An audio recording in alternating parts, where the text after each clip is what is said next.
welcome to Commander Central, episode 300. This is Sparta episode, I guess. I'm Dana. I'm Max. And I'm Chris. Gentlemen, 300 episodes of this show. That's crazy. How you guys doing? That's a big number. That's a huge number. It's insane. It's 3 commander decks. Yeah. That's a good way to look at it. Yeah, I didn't even think about it like that. Yeah, that is. Well, we're recording this on New Year's Eve. The show will go out here in a few days. It'll be our first show of 2022, and we're going to do an AMA. So we submitted a bunch of questions to listeners that we are going to answer here. But Chris, you've been struck with the Rona here. How you doing, man? I'm doing good. Yeah, the boogeyman came out of the closet and got me.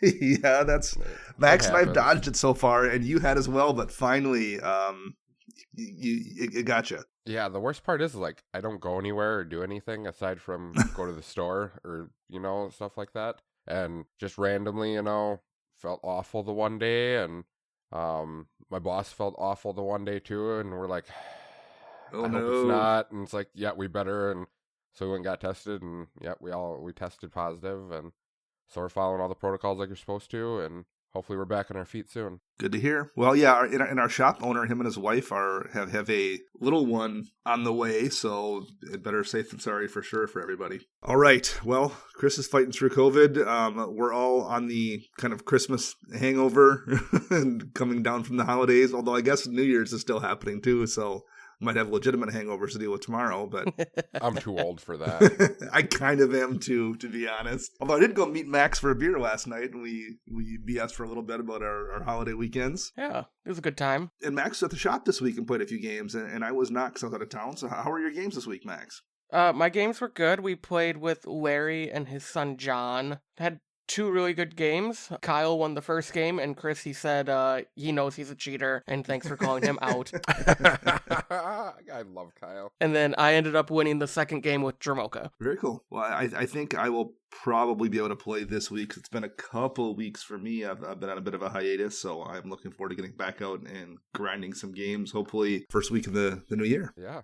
So how did it feel with the new place, like the play space, Max? I like it a lot. I like that big open area for where all the retail is, and then just converting the old space into just everything to be played over there. I really liked it. Yeah, there's definitely lots of room for everyone to play now, and I like the separation between, players and retail area. It's actually really nice because players can just sit and play, and they don't have to worry about, random people sitting there and watching them and all that fun jazz, so. Well, and it was getting busy enough, too, that there was it was just loud. Yeah. There was just so many people in there. So, like, having twice the space is going to be really useful for that. Just a little bit of less noise in your head when you're playing as well. Yeah, I'll come in this week and try out the new space as well. So, I'm looking forward to that. If you out there in listener land want to share with us how your Christmas or our New Year's went, how would you go about doing that, Chris? Well, you can find us on a multitude of social media platforms. You can find us on Twitter at CMDR Central. You can search us up on Facebook, CMDR Central. You can find us on YouTube by searching CMDR Central, and you can find us online at cmdrcentral.com. You can also head over to patreon.com/CMDR Central. Check out our reward tiers such as a Decks You Play show, or just joining our community to say hey and play virtual EDH. We have quite a few new patrons to say hello and welcome to this week. So hello to David Van Tassel, Marcus Arneson, Cameron Eisen, Matthew Wheeler, Dustin Brown, Brissall, Ryan Marcourt, Zach Campbell, and Larry Slade. Wow, that is quite a mouthful there, Max. Yeah, welcome everybody. Thank you. Thank you for supporting us. Yes, thanks a lot. We really appreciate it. It means a lot. Any way y'all can support us means a lot, whether it's on Patreon, whether it's just by listening, liking, upvoting, whatever. It's a big deal. So thanks to everyone out there. And I think we have some contests wrapping up here as well, Max. Yeah, so for our Patreon supporters, we were giving away 3 prizes. The first being a Plane Chase anthology set, correct, Chris? Correct. Yeah, I was Googling it right now. My wife's at home working too, so I didn't want to go look quick. Yeah, it's the orange box. I don't remember what year, whichever one it was, but it comes with the 4 decks. It's completely sealed, still factory sealed, all that fun jazz. So, yep, that's the one that I'm giving away. Awesome. And the winner of that is Gregory Kronk. Congratulations, Gregory. Nice. The next prize we're giving away was a From the Vault Transformed from my collection, and that is going to Michael George. Sweet. Congratulations. And finally, the Grim Monolith donated by patron supporter Matthias is going to Brandon Gallego. Brandon Gallego, congratulations on a Grim Monolith. Matthias, that was a crazy card to donate for a giveaway. Thank you very much. We appreciate it to Matthias. We appreciate it to Chris and Max for putting up those two for giveaways here for episode 300. And just thanks to everyone in general. You guys are a crazy, cool community to have. It means a lot to us to have our listeners that care so much and want to support the show. So it's a big deal. You guys are the reason we've got to episode 300. Thanks to everyone out there. I love giving stuff away to our listeners. So, in the future, whenever I find random stuff like that again, I'm going to start grabbing them and getting them set aside and make sure that we have another big one coming up. So that's my goal anyways. All right. We have a bunch of questions here from listeners to go over here. So should we just jump right into it? Let's do it. So the first one we have here is, with product deluge in full swing, how are your older commanders, say 2018 and older, holding up against the newer options nowadays? So I was worried, and you mentioned 2018. 2018 and 2019, I think, were where I was kind of getting concerned. I think we had a influx of commanders during that period that were really, really powerful and really, really easy to make powerful. I joke about Chulane, but Chulane was the example of it. Corval to a degree too. They just rewarded you for showing up. You play Chulane, you get a bunch of rewards for just playing the game. Chulane made almost every single band commander worse. Anything you would play in band. Obsolete. Yeah. Made them obsolete. Anything you would play in band was worse than, no matter what your deck's theme was, no matter what it was doing, for the most part. I mean, obviously, if you're maybe playing all walls, Arcades is better. But in 95% of circumstances, you're just better off running Chulane. If you're playing Jund, almost no matter what you were doing, you were just better off running Corvald. There was a bunch of those commanders, it seemed like, during that window that obsoleted everything that came up before us. A good way to put it, Chris. However, I do think in the last year-ish, they've done a pretty nice job pulling back on that, and they've found kind of this balance between releasing commanders that are strong and interesting, but that don't necessarily make other things irrelevant. So for me personally, there was a window there where I did find it a little bit frustrating, where I felt like if I wasn't playing one of those new, I actually called them super commanders at one point. If you weren't playing one of those commanders, I felt like I was really starting off at a handicap. I think they've moved past that design a little bit, and we're no longer getting those ones where I feel like I'm handicapped by not playing one of them. I still don't love going against a Chulane, because I definitely still feel like I am at a disadvantage there. But they're not making new ones for the most part that you add to that list. At least doesn't feel like they are. So at least that's my thought. I do think they're definitely better at making commanders nowadays. There's a lot less, when you go back and look at the old ones, a lot of them cost 8 mana. There's a lot of ones that or don't have useful abilities. There's a lot more garbage back in the olden days than there are today when they're aware of what they're doing. But I still think that for the most part, you can build perfectly fine decks using older commanders in most metas. But what do you think about that, Max? I guess all my commanders are from 2018 or prior. Okay, sure. Except for my newest deck. So I think it kind of depends. I think decks like my Brago deck can kind of hang in with all these newer commanders, whether they are the Chulanes and Corvalds or, that random uncommon commander from, whatever the recent set is, Crimson Vow. I think it all kind of depends on what you want to do with your deck. I definitely think Dromoka's a super slow deck, so it doesn't hang in with some of the faster commanders that have come out in the recent years. But overall, I think, as long as you keep maintaining your decks that are from prior to 2018, some of these newer powerful cards probably fit in them if you don't want to flat out replace your commander. So I think that helps with the fact that you could probably keep your decks maybe up to date with the fact that they could be a little faster or stronger with these newer cards, yet not completely warp what your original plan was. Or at least that's what I do with my decks. I understand that 100%, Max. I noticed with mine, majority of mine are older too.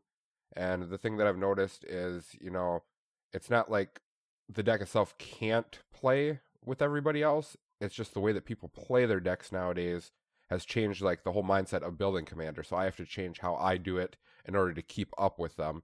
But I don't have to actually change anything within, my strategy or the commander itself. So I don't think that there are really too much difference between the new commanders and the old ones. Yeah, I think players definitely play differently. I remember doing shows, where we would talk about making sure you have win conditions in decks. I don't think that's something we really even think about, I think most of the time players have win conditions in mind. Like that wasn't a thing necessarily 3 or 4 years ago the way it is now. Players just are better at brewing in general. Yeah, there's also a lot more information out there for people to Yes. use as well. For sure. For them to get their hands on, to help them with their deck building and to make sure that there's, staying within line of what they need to, such as, like power levels and other stuff like that. Yeah, definitely. Our next question is, there's been a lot of discourse around power level in the past few months, combined with the very powerful and efficient cards we regularly get now in sets. What lessons about power level, rule 0, etc. did you learn in 2021? For me personally, it all comes down to what I hope to get out of a game of EDH when I play, whether it's in person or over, web camera. If I just want to sit down and have fun, playing Magic and more about having the conversations with my friends, I'm okay if I play a deck that probably isn't going to hang in there with everybody else because I'm there for the social experience more than the gameplay experience. And then there are definitely other times where I want to play good Magic and try to win a pod. So that's definitely something I communicate, like, hey, I want to play this deck or this deck because, they're a little more powerful, but they're combat based. And did the cat just try to kill someone? She just jumped on my door. So to me, it's just what I want out of my next hour to 90 minutes. Do I want to sit there and watch someone combo off? Not really, but I'm happy to have a conversation with everybody else while that player focuses on whatever they're doing. Sure.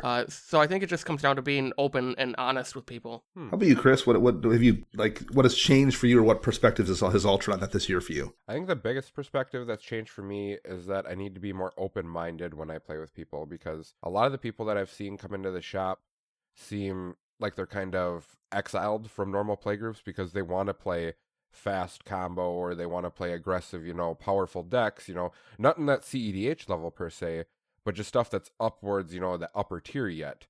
And I've learned that you probably should have one of those decks if you can afford it, just so you can play with those people too, because they are fun games and they're still good people. It's just the way that they prefer to play the game.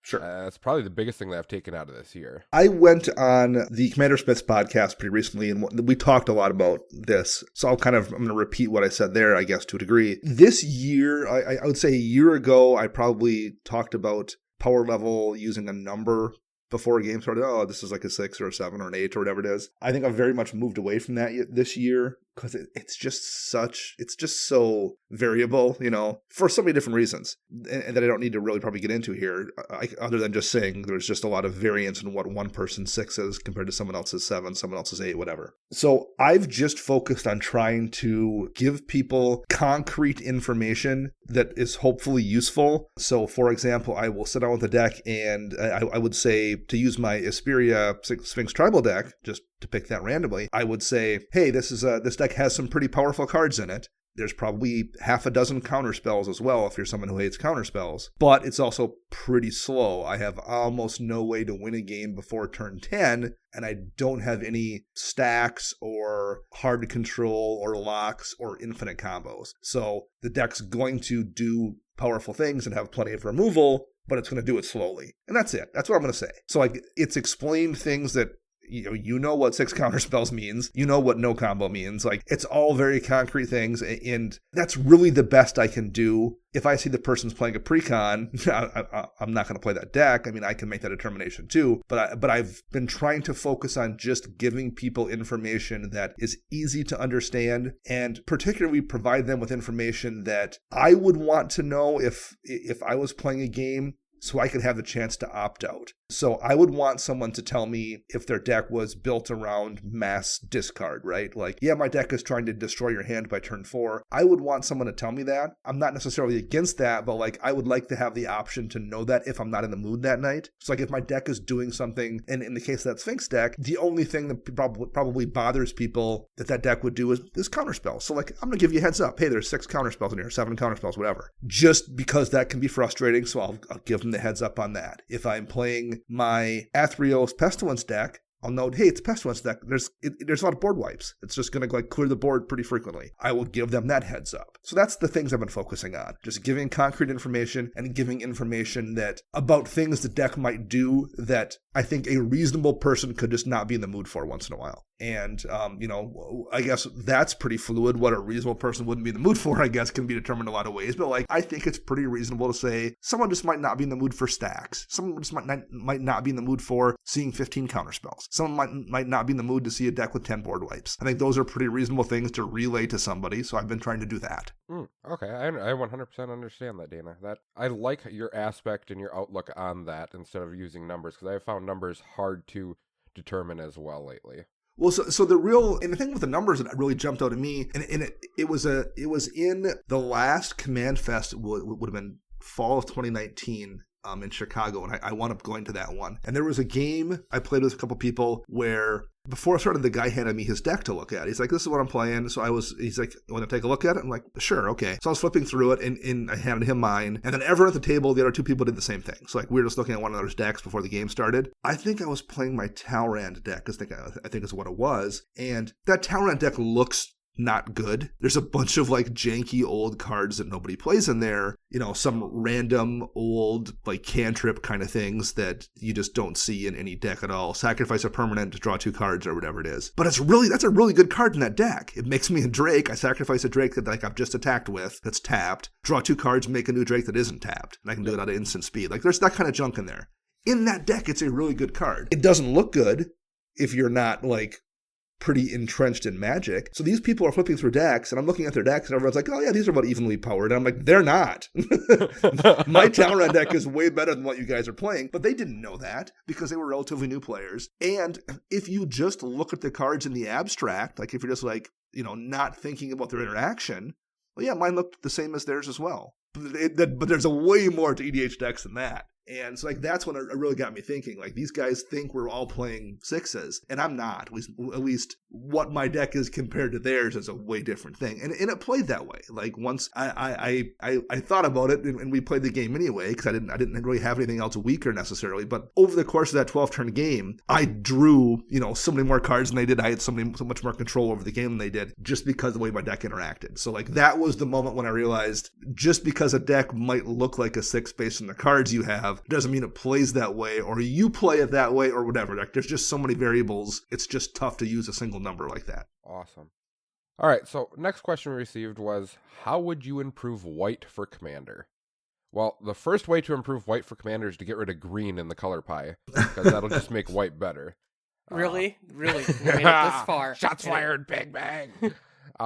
Honestly, I think, what was it, how many episodes ago was that? Quite a few episodes ago, we were talking about, Mario had brought up keywords and stuff like that within a show that he did, or an article or something like that. Mm-hmm. I do believe he said something about white. It was supposed to be like a general, like, human base, like, for the people, like, it is the people of the game type of thing. And the way that I see that you can make white better for Commander was, I think they need a new mechanic. They need a mechanic that is singular to white.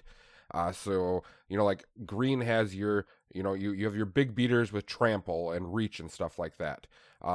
In blue, you have flyers, counterspells, et cetera, et cetera. Everyone knows what I'm talking about there. I think white needs something that is specifically for white that will make them better. White has all these weenies with first strike or like flying angels or stuff like that, and it's just not enough.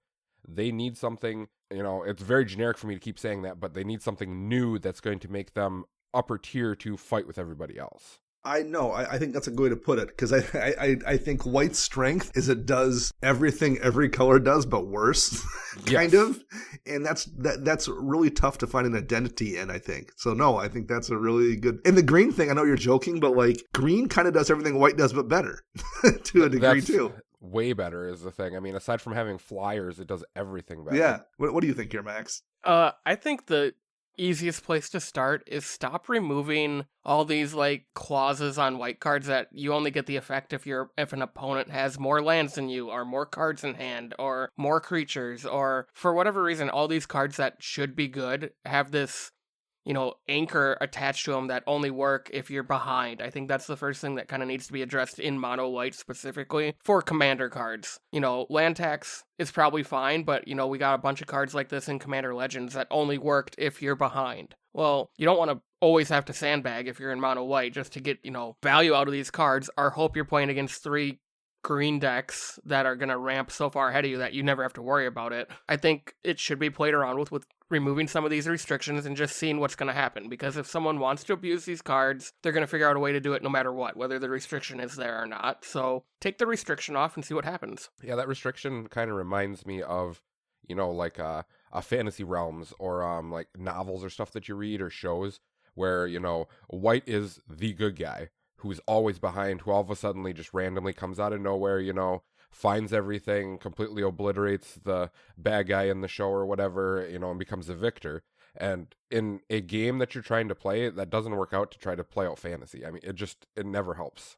Yeah, to go back to Max's point real quick, the problem with the catch-up mechanics is they don't stack, at least as far as I'm concerned. Now, okay, so this is the best case scenario if I'm playing a mono white deck, and this doesn't apply to everyone because these are old, expensive cards, but I was lucky enough to pick up multiple copies of Tithe, which is like a one-use instant land tax back when it was $1 or whatever it was. It's very expensive now. It's like $50, but like I was lucky and I have a few of those, and some people do. Land tax is a card that's been reprinted a few times, and maybe you were lucky enough to crack one in a reprint pack or something. Yeah, it's still stupid expensive. Yeah, so you put your mono white deck and you put your land tax in it, you put your Tithe in it. Well, how many more of those cards do you want when they don't work together? If you have a land tax out and you've already got those lands into hand, so you're making your land drops, that Tithe doesn't do any good when you draw it. Or when you draw your Tithe, that land tax is way less useful. And that's just 2 of them in your deck. Do you want 4 of those or 6 of those where they don't stack together? I don't think you do. Yes, it's not great to draw a Nature's Lore on turn 8, but it still puts you a land up for turn 9, 10, and 11. Like, it's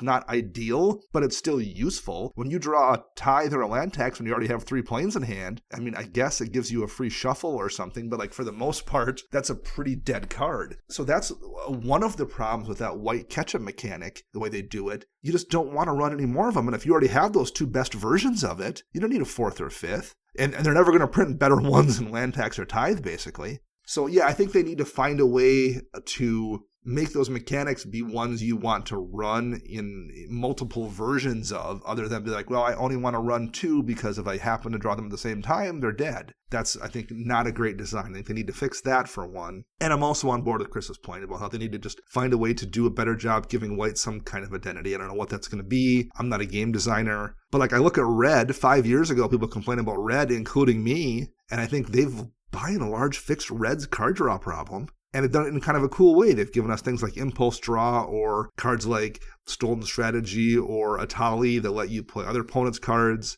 They've just kind of, I think for the most part, fixed red. And I have faith they can do the same thing for white, but I don't think they've kind of cracked that code yet like they did with red. Yeah, they seem like white is meant to be more of a support color for every other color is pretty much what it seems to be to me. Yes, I very much get that vibe, and I don't know how good it's complicated too. Don't get me wrong. I get how complicated it is because any changes you make in Commander can affect other formats. I get that. And I do think they'll eventually figure it out. They're not there yet. They can make changes for that. I mean, they have no problem banning, every other card in the face of the earth in another format. So if they screw up, they screw up. It is what it is. Yeah. No, I mean, I'm kind of okay with that. I'd rather have them swing for the fences and screw up on occasion than play it too safe. All right. Just don't print another Shoelane and Corval and stuff like right, that. Exactly. So next question I have is, what is the funniest thing you've seen in a game of Magic? Oh, man. I mean, there's been so many situations. I think consistently the card that gets the most reactions from tables is when someone just absolutely gets a spell just gutted by Mana Tithe, the white counterspell that makes them pay 1 or they lose it. I've just never not seen a Mana Tithe just not make the whole table go, you just got Mana Tithe. It's just always a good reaction. When we were playing with our little friends retreat a couple weeks ago, Max, it happened twice. We had your roommate actually Mana Tithe people 2 different times successfully. Oh, wow. It was fantastic. I'll take that card out of his deck. Don't worry. Yeah, and I've even seen the turn 1 planes pass, next player land, Soul Ring, Mana Tithe. That's amazing too. And you can't be upset about getting your Soul Ring Mana Tithe on turn 1. That's just going to happen. So I mean, just to be non-specific, that's probably as a whole the card that I've seen has caused the most funny, wonky reactions. Is there anything jumps out at you, Chris, that you've seen? Because it just says Magic, not even EDH, and you're at the shop a lot. Anything that has just caught your attention that you've seen that's funny? I was trying to think of like EDH stuff too. I didn't even think like in the broad spectrum like that. So for EDH purposes, probably the funniest thing I've seen in the longest of times is something that I did to Max. And this must have been 2 or 3 years ago. He went turn 2, jamming. He went very first person to go. On his second turn, he went to jam Sylvan Library, and I force of willed it. He just looked at me like, "Are you serious?" And I'm like, "Hey, I'm stuck on one land. No, we are not letting this happen." And Max still talks about that. The whole entire game just kept saying, "I can't believe you did that. I can't believe you did that." I'm like, "I'm still way behind. I'm just preventing you from getting way ahead." I will get you back for that one day, Chris. It was the proper play, and I stick to it. It was. How about you, Max? What do you have for the funniest thing you've seen? I still think the best one that comes to mind is the Vegas 2018 Grafdigger's Cage debacle with the Twilight's Call by Mr. Ryan Paneff of Commander Cookout Podcast, and that's all I'm going to say. Oh, Ryan. We talked so much trash to him about that too. I mean, someone had to bring it up before to start 2022. Yes. I mean, I'm that's glad true. I'm Keep the it first alive. one to do it. Absolutely. Yeah. No, I've heard of lots of other like interactions in the store where someone had like a hive mind out and then copied this spell, which then copied this spell, which then copied a copy spell, and they had such a massive stack that our L1 judge who works at the store comes walking over and they started explaining it to him, and he's like, "Oh, stop right there." He's like, "We need to just start from scratch as to where this is all starting at and do this in the stack and layers." And they started laying everything out, and he's just like, "Oh, no. He's like, "I don't even know where we're going to go. This is going to take me a while to figure this out." Everyone just sat back, and they're laughing. They're like, "This is great. I love that this happened," and everything. I'm like, okay, that's how the game is supposed to be played. I love watching that. I do remember one thing that happened at a shop in a tournament, Chris. I think it was like a 1v1 commander tournament where someone went to use an ability that was like destroy target, or, use his ability and then like choose a green permanent and destroy it or something. And the green permanent the person was going to destroy had hexproof. Oh, no. And the only permanent that was a legal target was one of their own, and it didn't say opponents. Oh, and then everyone's that's trying how to you figure have out, to like, do it, too. Yeah, like, well, the ability's in the stack. You put it on the stack, and the only thing you can legally target with that ability then is your own thing. And luckily, the person who did it was like, "Oh, well, there's what it is." But that was just, in terms of like funny interactions, that was kind of a crazy one. Yeah, I've done that numerous times where I've cast something, and then after I cast it, I'm like, "Oh, that was a mistake." Yeah. Uh-oh. So our next question is, what is it about Magic that has held our interests for so long? For me personally, I think it's more the people. Like, I've made my best friends from this game. I got Dana, I got Chris, I got people all over the country that I've met through this game that now have become some of my best friends that we could all stop playing Magic tomorrow and we'd all still be friends. So, I think it's the people that bring me back to Magic, and it gives us something to do, and it gives us something to talk about, which has now, evolved into many other shared interests and common things to talk about. Yeah, that's a big one. That's a huge one. Like the fact that like I've played a lot of games over the years, and maybe D&D works the same way a little bit too, I think possibly. But like outside of that, I've played a lot of League of Legends, and I'm not friends with anybody I've played League of Legends with, or those I've met through League of Legends. Maybe MMOs would happen sometimes, but like it never happened to me. I never met anybody playing World of Warcraft that I became friends with. There's a ton of people I am really good friends with because of Magic. That's insane. So that's definitely part of it. I think part of it, it's a fun game to begin with. It's a fun game that's constantly changing and constantly like refreshing itself. To use an MMO, for example, I guess MMOs change, but the rate of change in an MMO, the rate of that new content is added to, or League of Legends or something, is much slower than it's added to WoW, added to Magic. Magic is just constantly like refreshing itself, and maybe too quickly sometimes it seems, but like there's always something new. If you want there to be something new to keep your interest, that's kind of a big deal.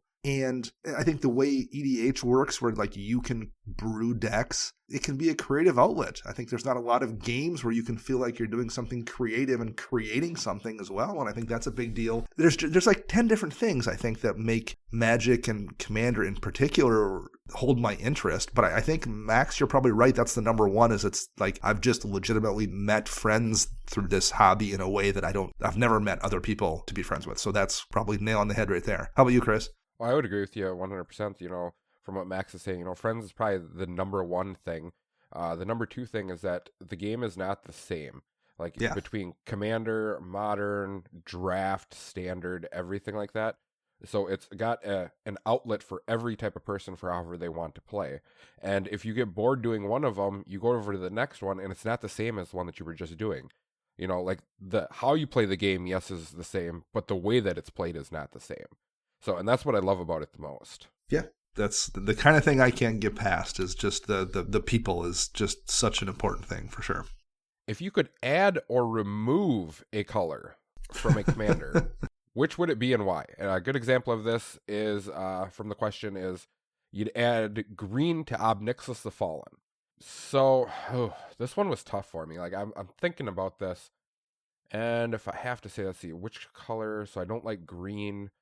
Which commander do I play that plays green? I mean, I can't really think of anything per se that like a color that I would remove from a commander. I think they're all, you know, I like how they did their color combinations with everything, and I think they fit theme properly. Now, if I had to add a color, you know, I'd probably add, I would add a 6th color to the color pie. I think that's what I would do. Just cheater. to make things new. I mean, that would be interesting, something like that. Or adding more of the actual where you're required to have a colorless source type of thing. I liked that outlet when they did the Eldrazi like that, so it limited what you were doing in those types of decks. Okay. How about you, Max? Just add green to everything. Just add green to everything that's not green. That's kind of a semi-serious answer, too, because I really don't know specifically, but I feel like green just makes everything better, so I would add green to a lot of things. Yeah, I mean, so now think about this, guys. So since we're on this color, you know, about colors adding and removing, how many years ago was it where everyone, all they did was complain about blue, and now it turned into, it's green now? Yeah. Very, very interesting to see how that evolution took place. For sure. I think for me, the two that jump out at me, because I don't know why this card, it's the same character. I thought both the first two Odrics needed a second color. I think he's an interesting commander, both the first one where if you attack multiple creatures you can control blocks, and the second one that spreads the keywords around. I think they're both very interesting commanders, and whenever I've seen decks that play them, I've always felt like it just wasn't enough. And if either of those commanders were like, say, Boros, for example, maybe the can't be blocked one would be kind of boring, and Boros, maybe that would be better in, I don't know, maybe he should be Selesnya or something. But both of those commanders would be way more fun and much more powerful if you had a second color. Particularly the keyword Soup Odric, I think, would be a really cool, useful commander if you weren't stuck in mono white. He should have been one that was like the king, Kenrith Return King type of thing, where you could have made him a 5-color general. Sure, yeah. And maybe that would be too strong, who knows? But like, I would like to have seen Odric get an additional color for sure.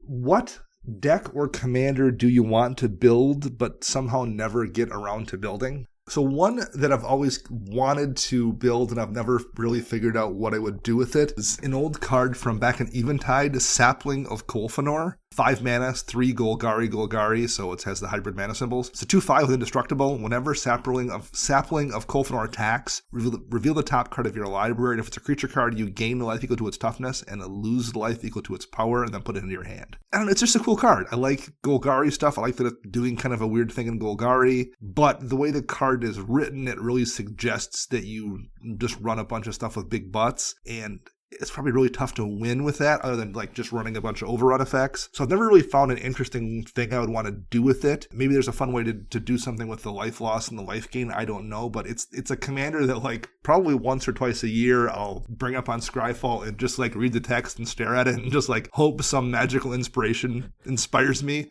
And it hasn't happened yet, but maybe someday I will figure out what I want to do with that commander. So that's one that I've just had my eye on for years and years and years, and I've just never been able to figure out what kind of weird, unique thing I could make happen with it. How about you, Max? Anything for you? There isn't a specific commander, but I've always struggled with Rakdos and Dimir. Luckily, though, I have a Rakdos deck coming from our Patreon Secret Santa exchange. Oh, nice. I have an Ubosh deck coming my way.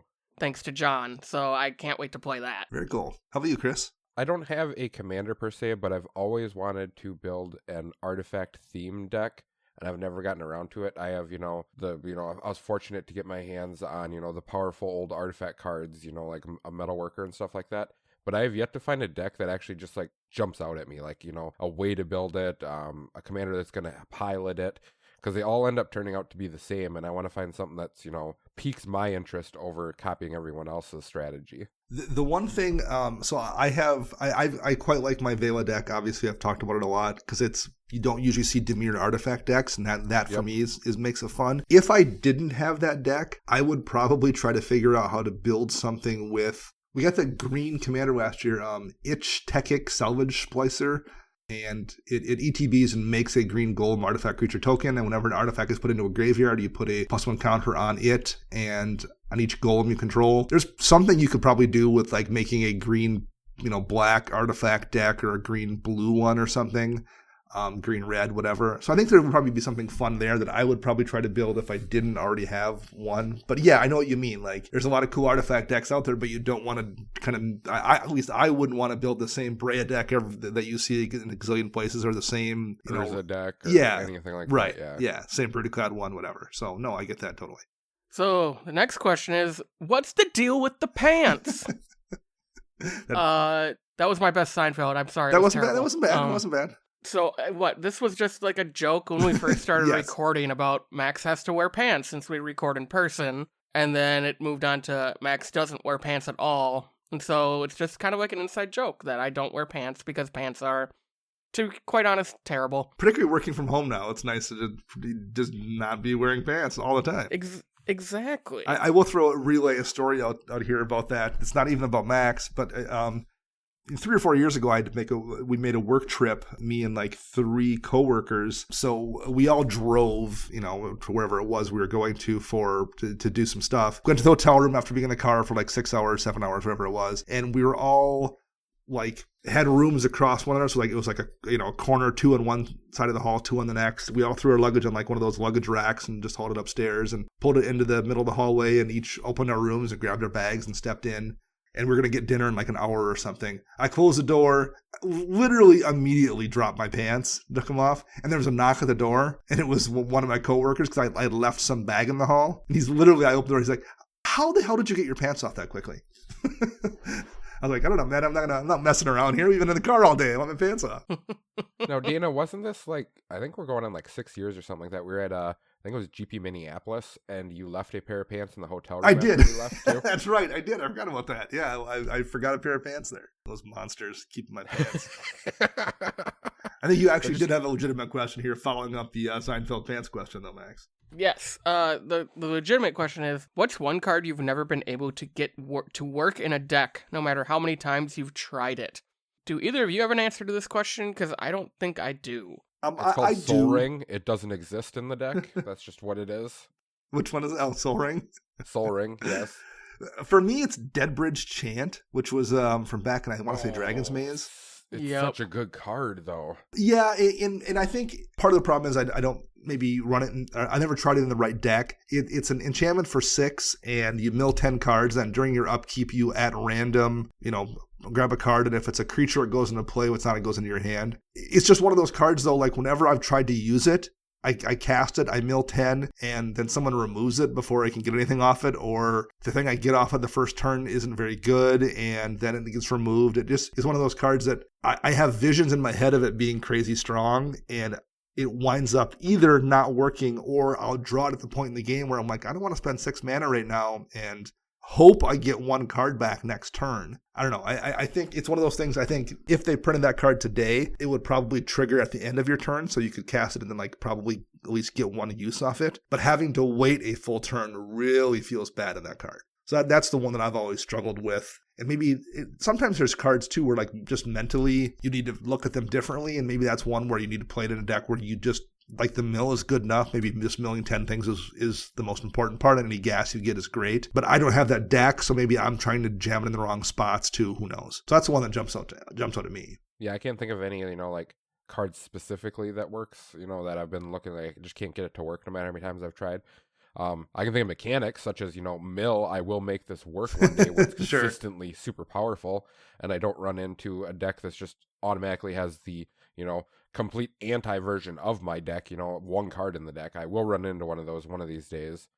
But as for a singular card, I can't think of one aside from maybe Wound Reflection. Never works for me the way that it works for everyone else. I play Sure. it, and it goes around the table maybe once and then I die.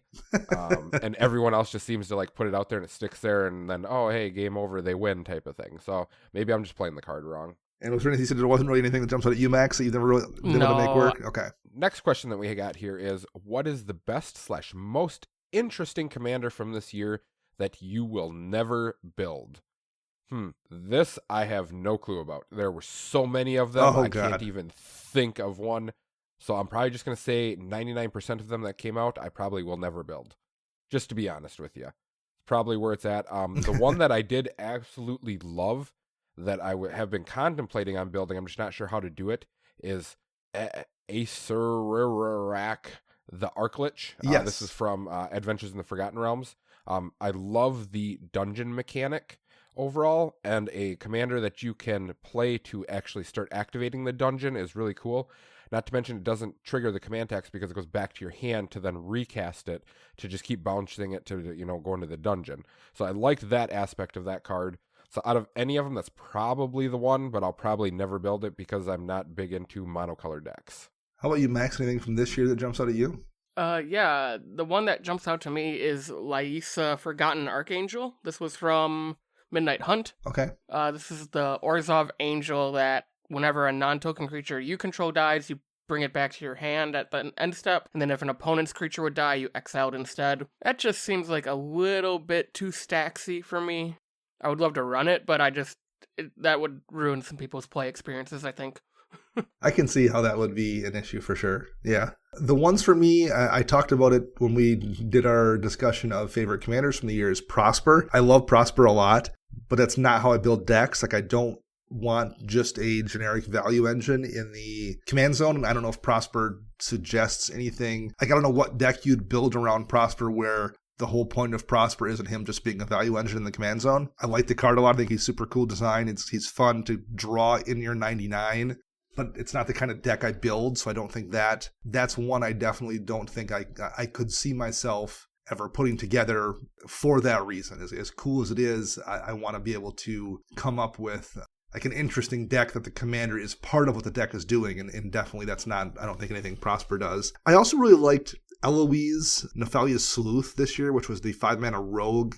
Whenever another creature you control dies, you investigate, and whenever you sacrifice a token, you surveil. There's an infinite combo there. I forgot what the piece was. That's pretty easy to do. That's not really my jam. But I just like the idea of a cool commander in Dimir. Again, I don't know what I would do with it. That's kind of the problem. But I think it's a cool commander, and I've kind of tinkered around with trying to figure out what I would do, and that's maybe one of those ones that in 3 years will be on my list of, along with Sapling of Kolfanor, where I can't figure out how to build it, but I keep circling around it. But that's one I've liked this year that I just don't know if I would ever build, because I don't know how I would do it necessarily in a way that's interesting to me. But I think it's a fun commander.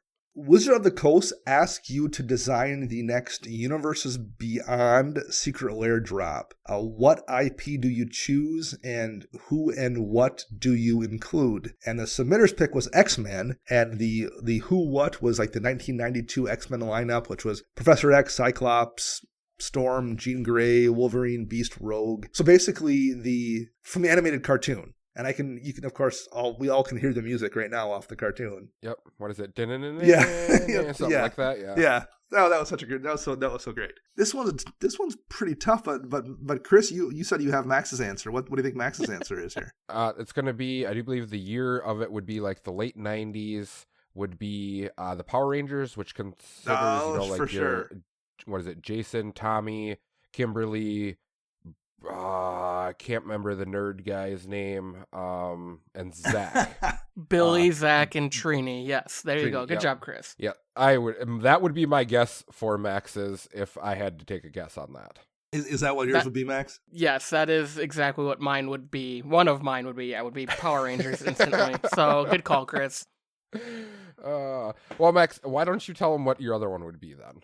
My other one would be a Gravity Falls inspired Secret Lair. That's such a good pick, Max. And I would make them all legendary creatures that flip into planeswalkers. Oh, that would be fantastic. That's a really good call. I like that a lot. What would yours be, cool. Chris? Honestly, I have no clue. Like, I sat and was racking my brain with this question too. I'm like, what would this be?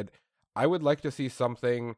I guess since I'm a big anime nerd by far, I'd love to see them do something that is more of along the animated version, like the Japanese art style, drawing style, that kind of stuff. There'd probably be something dumb like Dragon Ball. I'm sorry, I am a fan of the Dragon Ball series, but that's probably where they would go, and that'd just be not good flavor in my opinion. But I want to see something like that. That kind of art style is how I would like to see the next type of secret layer. Okay, I'm sure. I could definitely see that. Yeah, this one, the Gravity Falls pick kind of blew me away, Max. That's like such a perfect choice, too. That's really, really good. Thank you. For me, I'm trying to think here. If we're talking like something totally outside of what we usually see from Magic, so like we got the Stranger Things one, and we got the Walking Dead one. Lord of the Rings is coming up this year, I do believe, something like that. Yeah, and like that probably normally would have been what my pick would have been, is Lord of the Rings. And you could like, how cool would Star Wars be too, obviously, to see? Or like something from Vader would be broken. Yeah. It would that's what would happen, yeah. Or something from Marvel, I think, would be a lot of fun too. If we wanted to go weird, if you asked me to pick something really weird along the Stranger Things line, it would probably be original Twin Peaks. So nice. So back the early 90s, late 80s, I can't remember if it was where exactly it was, what year it was, 91 I want to say, but I could be off by a year or two. The old school original Twin Peaks run with an Agent Cooper card. I would love to see a Universes Beyond OG Twin Peaks. So that would be my pick for like a really weird one. Yeah, I could get behind that. And then the hidden card, like we got the Lucille Bat from that was not originally part of the release cards, or the laboratory was the one for Stranger Things. It would be like, there's so many cool goofy things they could do from Twin Peaks, like the cherry pie or something just like random like that as a piece of equipment. I think would be a lot of fun from Twin Peaks. So anyway, that's my pick. Okay, our next question says, looking ahead at 2022, what deck, theme, archetypes do you hope to get supported in upcoming sets? For example, they're hoping for samurais in Kamigawa.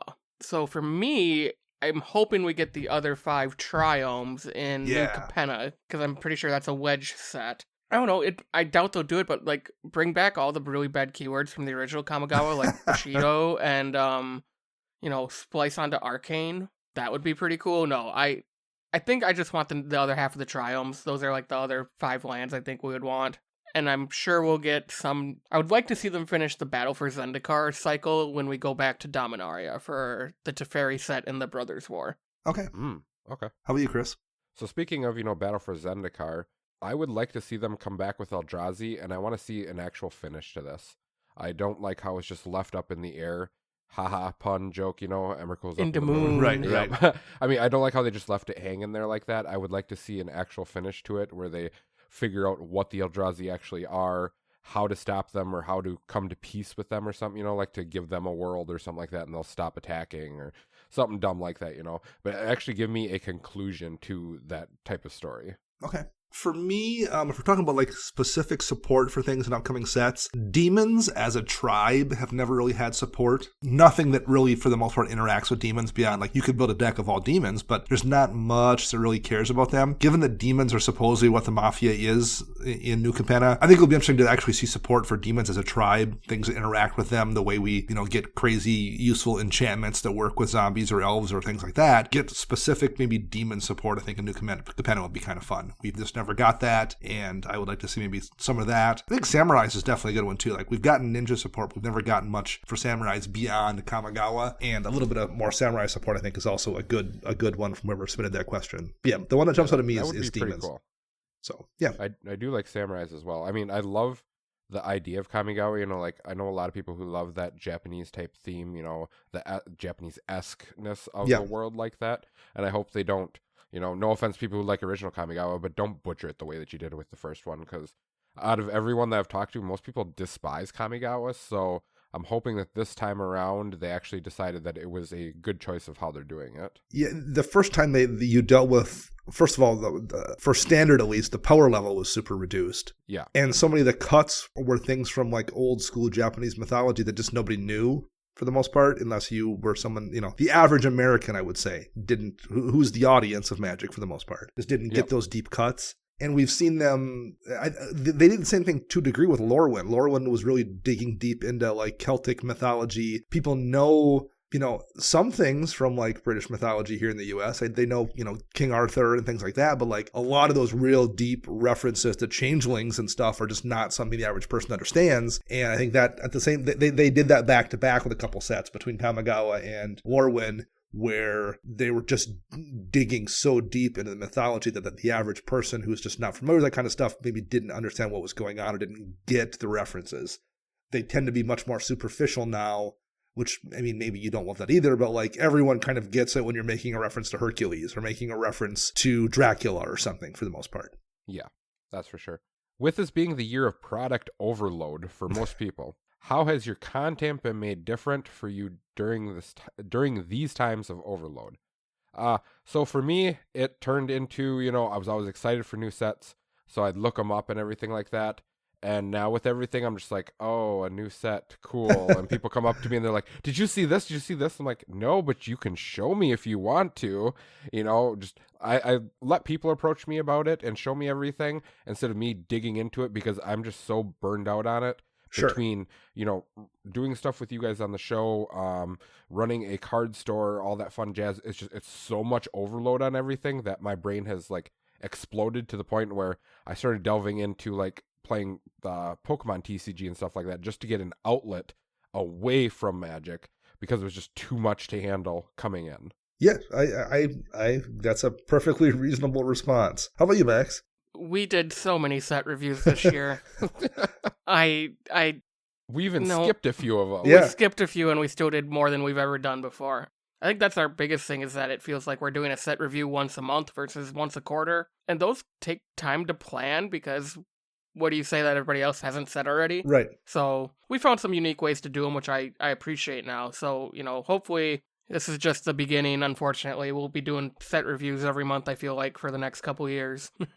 Yeah, we'll see. Well, I bet we still wind up skipping something, because it just is. That's definitely a burnout factor for sure for us in terms of content creation. We definitely have made an attempt to do less set reviews for that exact reason. So for sure, that's one. And I would say this, if we skip a set review and you just want a set review, listen to the Legendary Creature set review. Those guys put on a good show anyway, and they do just the best set review out there, period. What they do, if you haven't listened to them, is they'll farm out cards to patron supporters. So like each commander will get handled by some patron supporter who will do like a 5-minute blurb for them. So they'll do the research themselves. You don't have enough hours. There's just not enough hours in a week for all of us to do like that level of research on every single commander. You can do it that way. You can farm the work out and have each one of your patron people do a deep dive. So they'll do like a little 5-minute blurb on every single new commander in the set or every single interesting card, because they can have someone else do that research. Then they'll go over it and do a 4-hour show. If you want to listen to a review to get like real legitimate information, listen to those guys. It's an entertaining show anyway, and their set reviews are just the most thorough one you are going to get out there, full stop. So to a degree, that's also kind of why we didn't do set reviews, because I was listening to them, and I'm like, well, nothing I'm going to do is going to be more useful than this. so why do a set review? Yeah, they put in a lot of time and effort on that, which I appreciate. Absolutely. Because it is a good outlet, and us as content creators, we should be, showing other people what other content creators are doing. That's just what we should be doing, is supporting each other. Absolutely, so for sure. Yeah, definitely, throwing their name out there for people to read or listen to and everything, is perfect way to do it.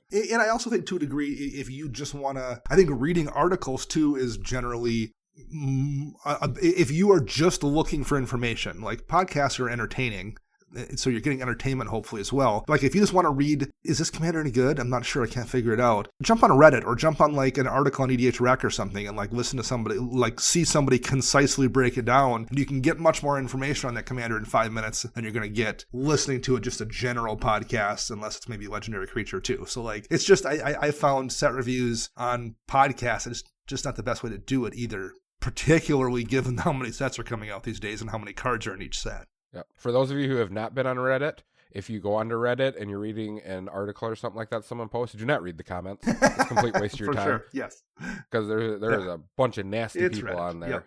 I dodge all the comments. It's like, oh, I'll just read what someone posted on here. And I'm like, yep, okay, now on to the next one. We don't read the comments. Now, Max, you've been playing less at the shop, although you play online. Is that some of that's COVID probably, but like in the last couple months, is some of that just because there's so much product that you're a little bit burnt out, so you just have been less in the mood to go play in person? Kinda, yeah.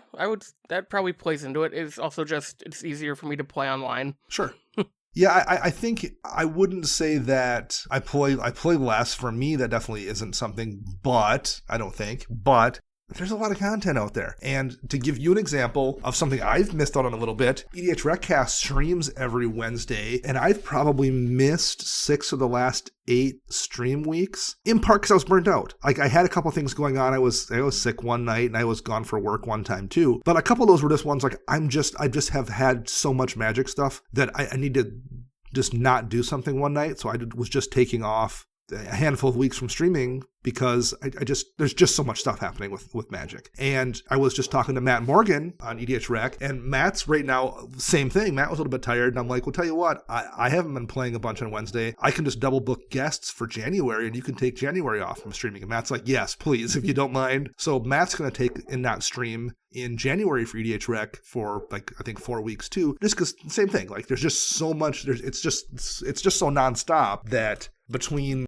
trying to enjoy the game and writing articles and doing podcasts and doing whatever, he's like, I just needed to drop something to catch my breath. So Matt's doing that. So I think there's definitely been those things in the last year or two that the added amount of content, you just have to take a breather in a way that maybe we didn't 3 years ago when you were just less busy because there was just less product. Yeah, I mean, I see that. I see it as, Magic is like anything else in the world. The more that you dedicate to it and the more and more time, it starts turning away from being fun and starts turning into work. Yeah. And it sucks everything out of you, and then it's like, I just don't want to do this right now type of thing. And I think we all just need to come back to that, and where it was fun and just, like dedicate like a day where it's like, let's just screw around and play, Yes. Let's, like when an unset comes out or something, hey, let's play the new unset or something, just to bring back the joy of the game as to how we originally came into it. Yeah, agreed.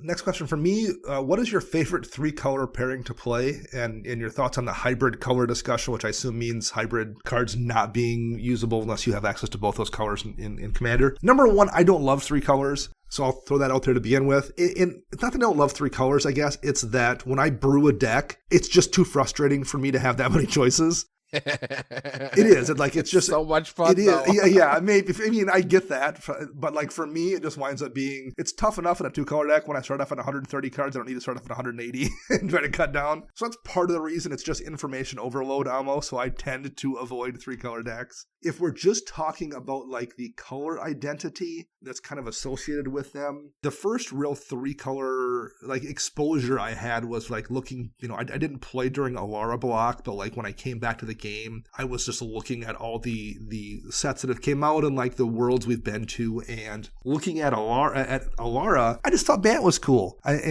liked all 3 of those colors anyway. I liked kind of the feudal chivalrous knights. Rafiq was fun. I just liked that very kind of like upstanding idea of basically a medieval warrior that kind of Bant represented. It was just all that was kind of good, and I liked that. It was just very kind of pure and noble, and that jumped out at me. And the play style, I thought Exalted is a great mechanic. That was a mechanic for Alara for the Bant set, so I liked that as well. There was just a lot about Bant that jumped out at me that I liked, and throughout the years, despite Tulane, I've just always kind of liked Bant for that reason. So that's me. How about you, Chris? I love 3-color decks. I love brewing them.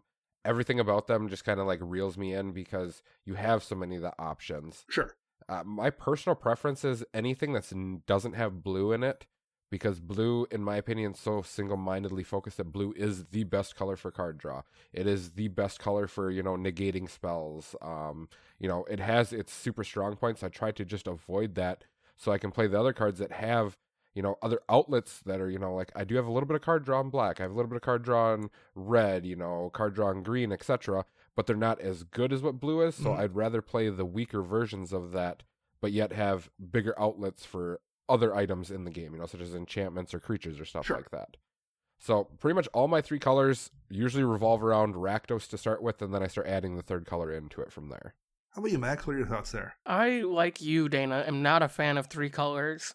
But I do have a Bant deck. I have Tuvasa, and I really enjoy that. My issue with 3 colors, though, is like the commanders don't seem very specific. Like, are sometimes too specific. Like, I would rather Brago instead of Rune, because I think when these type of commanders are in 3 colors, they kind of like nerf the ability a little. Sure. So I think there's just a better 2-color commander for most of the 3-color commanders that interest me. I can get behind that. I guess that I also didn't answer the hybrid mana question. Should be legal. Just gonna throw that out there Okay. right now. Just gonna drop that bomb. Boom.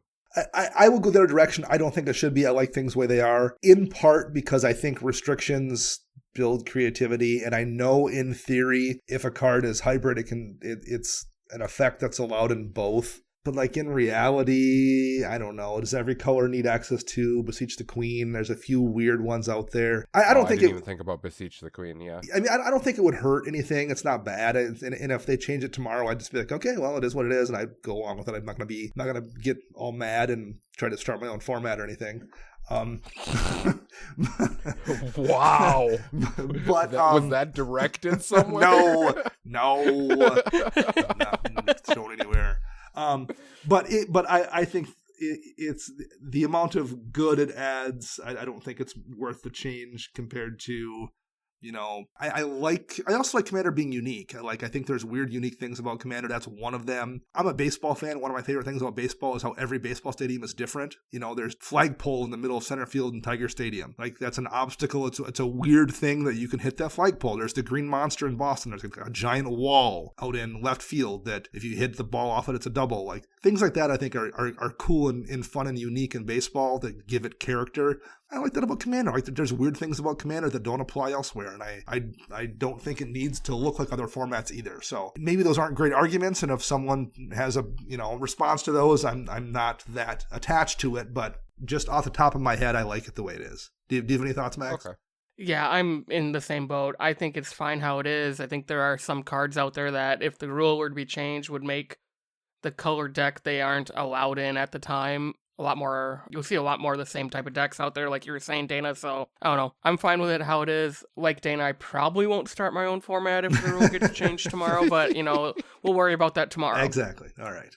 Our next question says, considering how much less Max and Chris seem to play EDH or dedicate time to EDH, does that affect your play experience? For me personally, no. The game doesn't change much. Like, there hasn't been a major rule change since the Legend rule with Planeswalkers, and that was 5 years ago, I think. The Tuck rule? The Tuck rule was 10 years ago now, or however long ago that was. Yeah, okay. Yeah, I can't think of any major rules neither. So, the fact that I might not play multiple nights a week or even once a week, I don't think impacts how much I like the game or care about the game.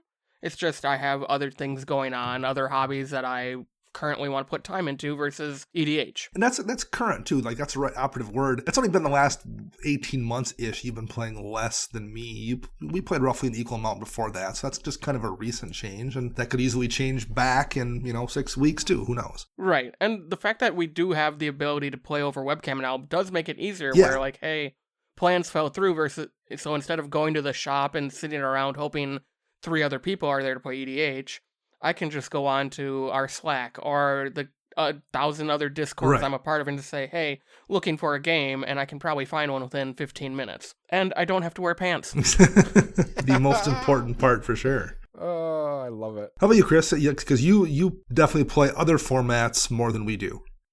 Oh, yes, that's for sure. So it doesn't affect my play. Well, I'm going to take that back. It does affect my play experience. And I think it affects it for, in the better overall. Sure. Because it actually makes the game seem more enjoyable to me because I'm not overloading on it. I'm not playing it, religiously type of thing. So it's something, when I sit down and play, it's like, hey, I get to actually sit down and play EDH. So I'm going to enjoy this game, win or lose, whatever people are doing, it doesn't even matter to me anymore. If I sit down and someone's playing a CEDH deck, I just sit down and just watch them play. And it's just like, oh, this is cool to sit and, watch because I don't get to play a whole lot. So I think it does affect me, but for the better overall. Okay. Yeah, I kind of, I guess, I'm at the point where I probably play the most. So I guess I would say how it affects my play experience playing a lot, or particularly in years where I've played a lot or more than you guys. The thing that probably makes the most difference is when you play a lot, is you tend to play in different spaces. Maybe that's not true of everybody, but like it's probably tough to play the same 4 people 400 games a year. You probably are playing in different places when you play a lot, and that's the case for me. When I've had years where I've played a ton, it's because I'm playing at the shop one night and I'm playing at events on weekends, and I'm playing, with a different group of friends at my house twice a month or something, and I'm playing on stream. So I think that's it. I think when you play a lot of games, that's one thing you do experience that most people don't, is different metas and just a lot of different decks and play styles and powers. You just see different things and you see different cards. I think it makes me a better player, or at least makes me a better deck brewer, because I see so many different decks and different people playing different things, and it gives me, I'm not just like, I post a lot of things or talk about like obscure cards a lot. It's kind of something I'm known for. I'm not just reading Scryfall for old cards or like digging through homelands looking for stuff. A lot of the reasons I find old cards is because people play them against me. I'm just playing a lot of games. So like a lot of that is just because I'm playing a lot of places and seeing a lot of stuff. And yes, some of it's me searching Scryfall for homelands cards too. That's I actually do that sometimes, but it's not just that. Like when you play a lot, you just see a lot of stuff. And I think that's probably one of the things for me that jumps out is, when I'm playing a lot, I just have a lot of exposure, and it exposes me to a lot of cards that maybe I want to run in my decks. Seeing how, like you're saying, Dana, you play a lot, so you get to see a bunch of the communities. So how can the community overall, that's everybody, make EDH more inclusive, in our opinion? So for me, I think the biggest thing is that people need to be more welcoming of newer players. Yes. I've seen it before where I've had a new player come into the store, and we always greet everyone who comes in the store. Like, how are you doing? Is there anything I can help you with? All that fun jazz that you usually hear from people, and I've had people come and say, hey, I'm here for EDH night. This is my first time here and all that. And they look around, and there's 30 people playing, and they don't understand, like, what can I do? Like, how do I don't know anybody here. And I wish that people would be more, like they see some guy standing up at the counter, like staring off into the distance at everyone playing, like longing to sit down and play, that they would just get up and be like, hey, I got a spot for you. Come over here. We'll play with you.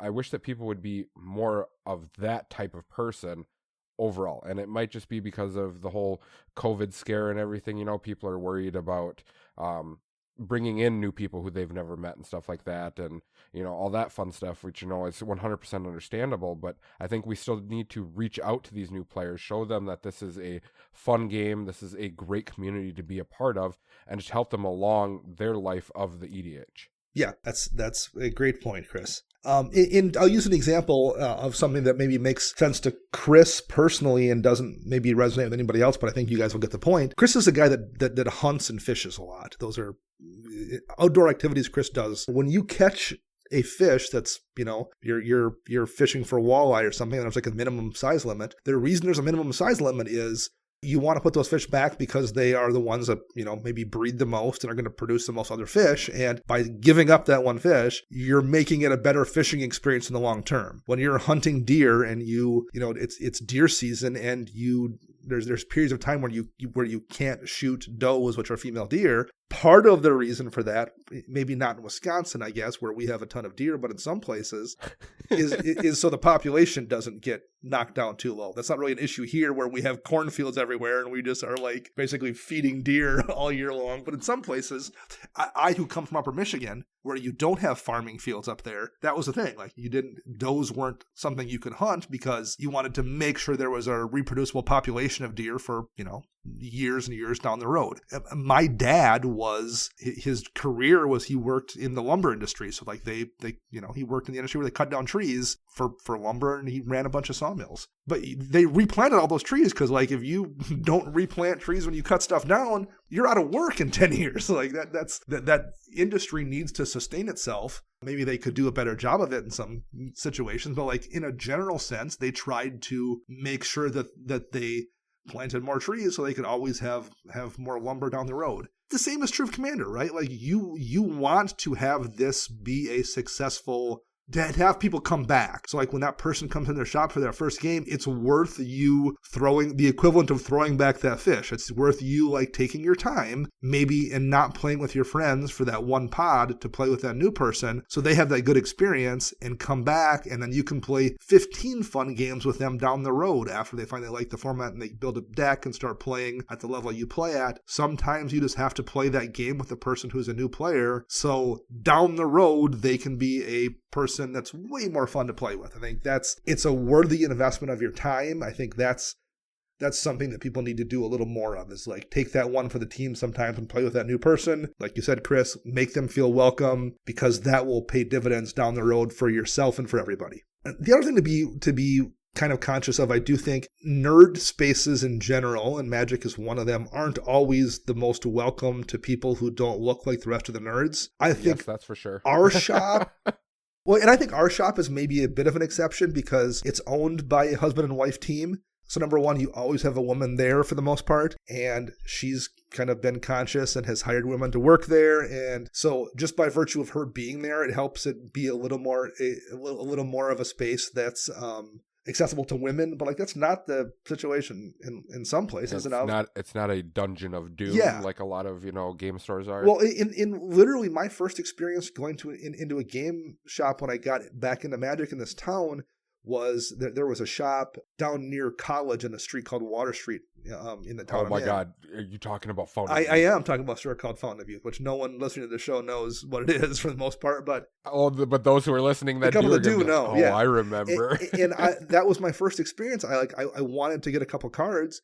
I'm like, well, what stores are there in town? I looked it up and I'm like, okay, that's not far away. So I went down there and walked in, and literally the first thing I was greeted with was it was on a Friday after work, so they were doing F&M, and they were doing an Avacyn Restored like Innistrad hybrid draft or something dumb, and there were two dudes that were yelling at one another about whether Gisela or Aurelia had a larger cup size. Wow. And I'm like, man. Yeah, that's wonderful. And it was creepy for me walking in and hearing these two dudes like getting in an argument about that. Just imagine any woman walking in there. Exactly. That's... So I never went back to that place after that.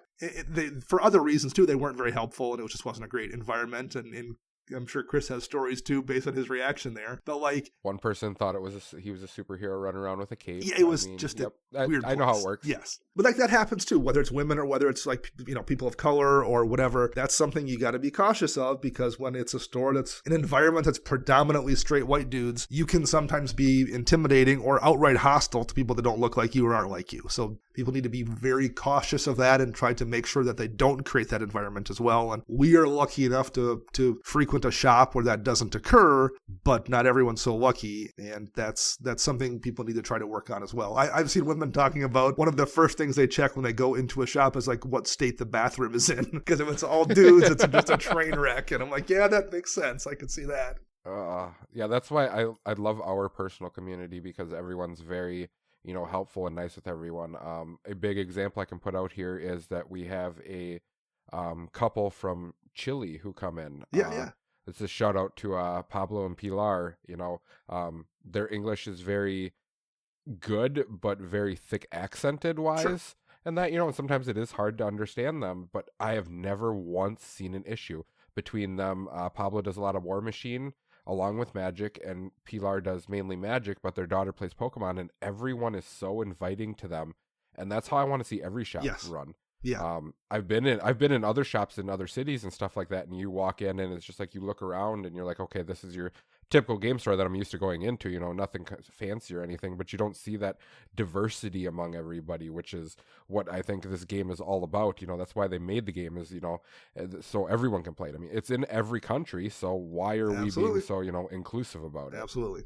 Second to last question. Favorite commander that is not in your favorite color combination or play style? I mentioned it already, talking about adding colors. Mono white is not my favorite color combination. I do like Odric, Lunarch Marshal, the keyword soup Odric, a lot. I think it's just a super fun idea for a commander. And I like Odric as a character, and it's too bad he turned into a vampire and got killed in the most recent set.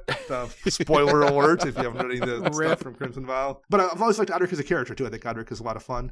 So that would be probably my choice. I'm not a mono white player necessarily, but I like Godric a lot, both as a character and as a cool card. How about you, Max? What do you have there? I like any of the commanders that are kind of focused on mill, whether that's Phoenix, Bruvac.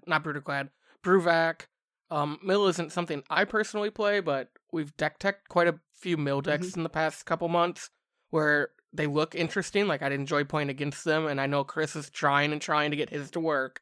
I will get it to work. It's coming. I'm so close right now. I just have this feeling. The new generals worked out really well in the last 2 games that I played her, so I got this feeling it's coming. But I don't want to go through the struggles Chris has been going through for the past year, so that's why I don't play mill. How about you, Chris? Okay, I can get behind that. I think commanders in blue, I love watching them. I love people who play them. I personally just don't like blue. That's just what it is. I've never been good at playing blue. I don't like blues, how it's playstyle, anything like that. So when people are playing blue, I love it. Like, I love the builds that they do. I love seeing them play it, and they're always happy playing it. But for me, just not the way that I go. Okay. And our final question is, what was your favorite experience outside of Magic this year? For me personally, a couple come to mind. My roommate and his girlfriend and I took a trip over to Fargo, North Dakota to do a couple brewery tours this summer. That was a lot of fun. And then earlier this fall, we also went to an Anaheim Ducks game when they were in Minnesota versus the Wild, which was always fun. And everybody knows I love the hockey and my Ducks, so it was good to see them play in person after no in-person games for a year and a half. Did you get booed out of the stadium? No, we did not. We made friends, actually. The guys behind us thought we were actually from California. I'm like, no, just Wisconsin. How about you, Chris? So probably my most favorite experience this year would probably be the road trip that I took the family on to North Carolina. It's one of the first times in a long time that I've been outside the state. Like, the farthest that I had ever traveled in my lifetime was to Indiana. So going all the way over to the coast was a new experience for me. The thing I liked the most about it was my son got to see everything.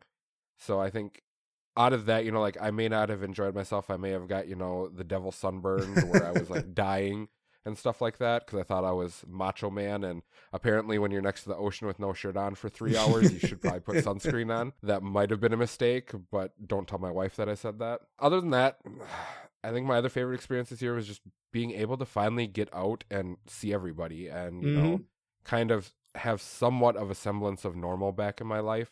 And that really helped me personally because I was starting to get a little stir crazy. I was starting to get a little, down on the world type of stuff.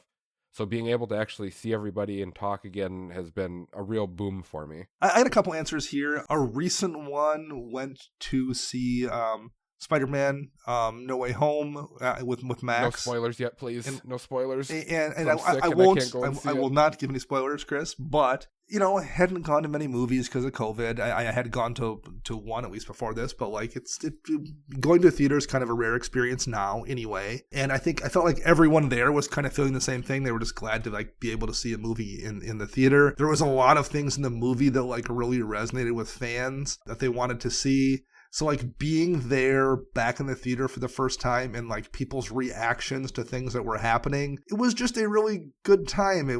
I probably hadn't been to a movie since Endgame where the audiences was like so invested and so just delighted to see things happening. And they were responding in a way that felt like something you would get, I don't know, at like a live performance or a concert or something. It was just a really kind of fun communal experience. So that was a good one this year. Earlier this spring, shortly after I got vaccinated and my brother-in-law and son got vaccinated, we went over to visit my brother-in-law in Minneapolis, his family, and my wife and her sister hung out with her sister's small children who my wife hadn't got to see for, a year or so. So like my wife was just thrilled to do that. And then my brother-in-law and I took a little road trip over to Hollywood Township, which is like 40 minutes-ish away from Minneapolis, not even that much. There's a Minneapolis band that I grew up loving called the Jayhawks, and they put out an album in the early 90s called Hollywood Town Hall. And the album cover is just the band in front of Hollywood Township's Town Hall, which is basically this old little dilapidated church in the middle of the country, in the middle of nowhere outside of Minneapolis. And I've always wanted to go there and just see it. So we took a little road trip on a Saturday afternoon in May when it was, 60 degrees and spring was in full effect. And We hadn't got to do stuff because of COVID for a year, and my brother-in-law and I are pretty good friends, so it was fun to hang out with him. We just drove over there, and I got to walk around and see where this album cover was shot, and we stopped and got lunch at a little bar and had a beer, and that was just a great day after a long year. I got to see something I'd always wanted to see and hang out with him and have a beer and a good burger, and that was really a memorable. My son was with. That was just a memorable little road trip we took too. So that was one that meant a lot to me from this year that I wanted to point out as well. So those were my two big experiences that jump out at me this year. All right, that is going to wrap up episode 300. That's insane, guys. Thank you. This is Sparta. It is. And thanks to you two for being here for this, for going 300 episodes. We probably won't go 300 more, but we're also not shutting the doors on anytime soon. So I'm looking forward. I can't even believe it's 300 episodes right now, to be honest with you. So I'm looking forward to doing a lot more with you guys. This has been a lot of fun, and I'm looking forward to doing more of it. So thanks a lot, guys. Yes, thank you. Thank you, guys. That will wrap up episode 300. You can find me on the Twitterbirds at Dana Roach. You can find Max at CMDRCentral_Max. And you can find Chris at WiseSquishy1. Our show is edited by Rafael Garcia. You can find them on the Twitterbirds at Ursa Bearwalker. And our podcast theme is Retro Future Dirty by Kevin McLeod, licensed via Creative Commons. We'll be back next week with another show. Until then, I'm Dana. I'm Max. And I'm Chris. We'll be right back.